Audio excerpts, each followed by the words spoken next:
ഓ എന്താ മഴല്ലേ. ഓ അന്താരാഷ്ട്ര മഴല്ലേ. പോർച്ചുഗലുകാർ കപ്പുണ്ടോവാൻ കഴിക്കൊല്ലോ. അതിന് മാത്രം നോലായി. ചെറിയൊരു മയം.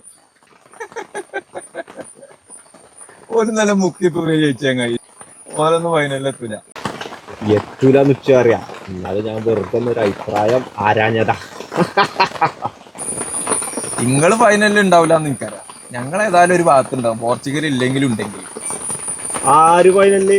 അടുത്ത കളിയോട് കൂടി നിങ്ങൾ നാട്ടിക്ക് പോകേണ്ടി വരും. നിങ്ങള് ഫൈനലില് നമുക്ക് കാണാം ആരാ ഫൈനലിൽ എത്താന്ന് കേട്ടാ. നിങ്ങക്ക് നാളെ ഇന്ന് നിങ്ങളെ കളിയില്ലേ, അത് കഴിഞ്ഞിട്ട് വെച്ച് ഇലക്കം കേട്ടാ. കാണാ ഇത് റോങ് ആയി. ഇത് പറഞ്ഞ പോക്കാണ് റോങ് ആയി. അതിനോട് വർത്താനല്ല കച്ചറോണ്ടാ കല്ലണ്ടാക്കണ്ട. നിങ്ങൾക്ക് രണ്ട് ടീമിനും കിട്ടാൻ സാധിച്ചില്ല. 3:30 ക്ലബ്ബക്ക് വരണട്ടാ. നാളെ പോർച്ചുഗൽ ജയിച്ചാലും കുഴപ്പമില്ല, അർജന്റീന തോറ്റാ മതി. ഞമ്മക്ക് അത്ര മതി. ഓക്കെ അങ്ങനെ ആട്ടെ.